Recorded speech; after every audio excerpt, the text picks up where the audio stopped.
今天给大家带来一例免疫治疗相关性肺炎的病例分享。这是一位50岁的男性患者，10个月前呢，在我们科确诊了右上肺的鳞癌4期，也就是晚期，然后没有发现这个驱动基因突变，也就是说没有靶向药吃。患者呢比较乐观，然后选择了这个化疗加免疫治疗，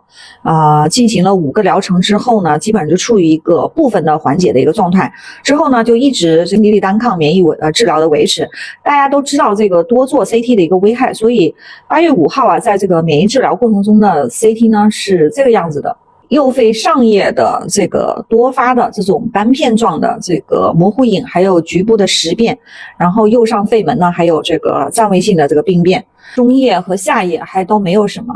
太大的问题。然后之后呢就继续免疫治疗，然后3周1次。9月份呢10月份呢都没有复查 CT， 患者也不愿意复查嘛。然后11月19号继续免疫治疗的时候呢，患者说有一点点咳嗽，没有发热呀、咳痰呐、呼吸困难呐、胸痛啊，这些症状，就给他复查了肺部 CT， 就成了这个样子。可以看到双肺都是这种多发的膜玻璃病变，右上肺明显一些有实变，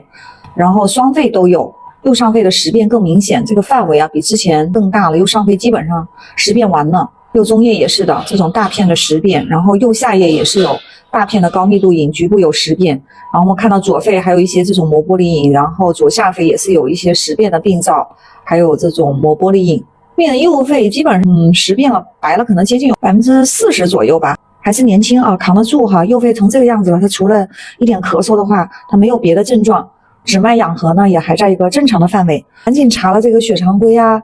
CRP 白介素6 PCT 等炎症指标都在一个正常的范围。我们知道这种肺卡病人的这个在免疫治疗过程中出现的影像学的新进展的话，首先呢是要排除一些特殊病原体的感染，比如这个 PJP 就是肺炎孢子菌肺炎，还有什么巨细胞病毒感染PJP 呢，它的典型影像学表现就是说是双侧肺门为中心的这种双肺的膜玻璃或者是实变，而病毒感染的话，一般以这种胸膜下的多发的膜玻璃病变比较多见。当然影像呢只是一个抓手，病源才是王道，对吧？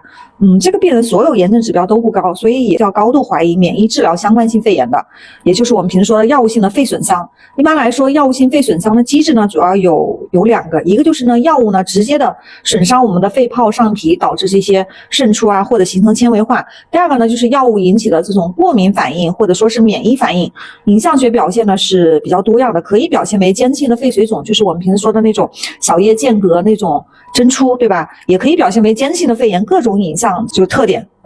像什么膜玻璃胸膜下的气网格有实变